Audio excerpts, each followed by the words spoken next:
जया के ससुराल में हर जगह के कांच टूटे हुए थे। कुर्सियों और टेबल्स को पतली लकड़ी से चिपका कर जोड़ा गया था। आज जया की पहली रसोई थी। जया की सास कहती है राजेश को खाने में हमेशा इडियप्पम चाहिए, अगर उसे वो नहीं मिला तो उसके बिना वो खाना नहीं खाएगा। और वैसा ही हुआ। जया यूट्यूब से देखकर नए नए पकवान बनाती है, लेकिन राजेश को इडियप्पम के अलावा कुछ पसंद नहीं आता। जया की सास अपनी सहेलियों के सामने उसकी खूब तारीफ करती है। राजेश शुरू में जया के सामने बहुत अच्छे से पेश आता है, लेकिन वो बहुत गुस्से वाला था। मिर्च धूप में सुखाने के लिए नीचे जमीन पर पड़े होते थे तो राजेश गुस्से में उनके ऊपर गाड़ी चढ़ाकर चला जाता था। घर में सिलाई मशीन बिगड़ी पड़ी हुई थी, इसलिए जया यूट्यूब से देखकर उसे बनाने की कोशिश करती है। तभी सास कहती है बेटी उसे बिगाड़ मत देना, मतलब घर में छोटी मोटी रोक टोक होती रहती थी। राजेश के कम दाम में मुर्गियां सप्लाई करने से कई लोगों का धंधा चौपट हो जाता है। एक दिन एक फॉर्म वाला उसके पास आता है और वो राजेश से कुछ पैसे की मदद मांगता है, लेकिन राजेश मना कर देता है। वो आदमी कहता है अगर तुम चाहो तो मेरा फॉर्म भी चला लो, बस मुझे कुछ पैसे मुझे दे दिया करो, लेकिन राजेश मना कर देता है। रात को खाने के समय जया अपनी पीसीएस की पढ़ाई के लिए कोचिंग की बात कर रही थी, लेकिन राजेश टीवी की आवाज को लेकर अम्मा को चिल्ला रहा था। जया फिर से कहती है, लेकिन राजेश टीवी की आवाज को लेकर गुस्सा होकर वहाँ से चला जाता है। टीवी की आवाज इतनी ज्यादा थी कि राजेश गुस्सा हो जाता है और वो मम्मी को कहता है आवाज कम करो, मेरा दिमाग खराब हो रहा है। जया की पीएसएससी के एग्जाम आने वाले थे, इसलिए वो राजेश से कोचिंग के लिए पूछती है, लेकिन राजेश कहता है बाद में देखते हैं। जया फिर से कहती है, लेकिन राजेश टीवी की आवाज से गुस्सा होकर वहाँ से चला जाता है। अगले दिन जया राजेश के लिए फिर से यूट्यूब से देखकर एक अच्छी सी डिश बनाती है, लेकिन राजेश उस डिश को छकता भी नहीं है और फेंक देता है। राजेश कहता है मैंने कितनी बार कहा ये फालतू की डिश मुझे नहीं चाहिए। तभी उसकी मम्मी कहती है पागल है क्या, उसने सुबह उठकर इतनी मेहनत से तेरे लिए बनाया था। राजेश को पता नहीं था कि ये डिश जया ने बनाई है, इसलिए वो सॉरी कहता है, लेकिन जया कहती है खाना जिसने भी बनाया हो ऐसे खाना कौन फेंकता है। इस बात से राजेश गुस्सा हो जाता है और जया को एक थप्पड़ मारता है और कहता है आइंदा मुझसे बदतमीजी से बात मत करना। जया बैठे रो रही थी, तभी राजेश मनाने के लिए आता है। राजेश कहता है मुझे माफ कर दो, वो गुस्से में मुझसे हो गया, लेकिन जया कुछ नहीं कहती है। इसलिए राजेश जया को मनाने के लिए मूवी दिखाने ले जाता है। फिर वो जया को होटल लेकर जाता है। जया अपने लिए छोले कुलचे ऑन ऑर्डर करती है, लेकिन राजेश कहता नहीं, इससे अच्छा इडियप्पम है, हम वही खाएंगे। इतनी मनमानी करने के बाद भी राजेश पूछता है अब खुश हो। जया ने राजेश की सारी जीन्स धो दी थी, तो उस बात से राजेश गुस्सा हो जाता है और फिर से जया को मारता है। अब राजेश जया को फिल्म दिखाने ले जाता है और कहता है तुम खुश।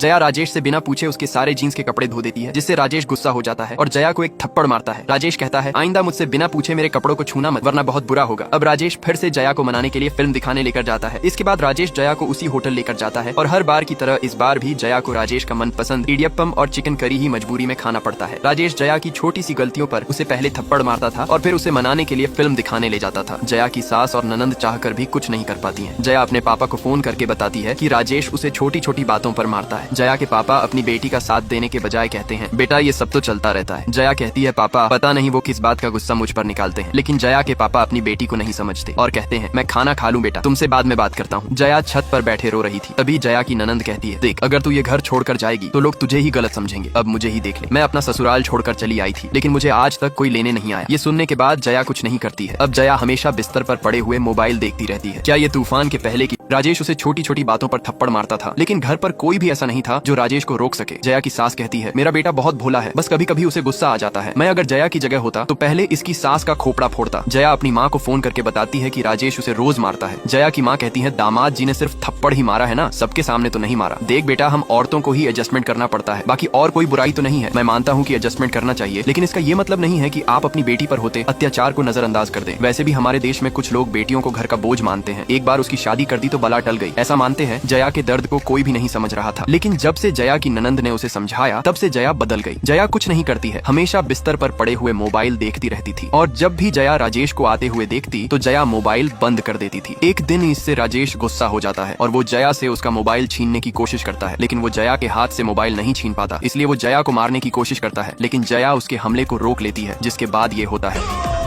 राजेश जया का मोबाइल छीनने की कोशिश करता है, लेकिन वो जया का मोबाइल नहीं ले पाता, इसलिए राजेश जया को थप्पड़ मारने की कोशिश करता है, लेकिन जया उसके हाथ को रोक लेती है। जिसके बाद ये होता है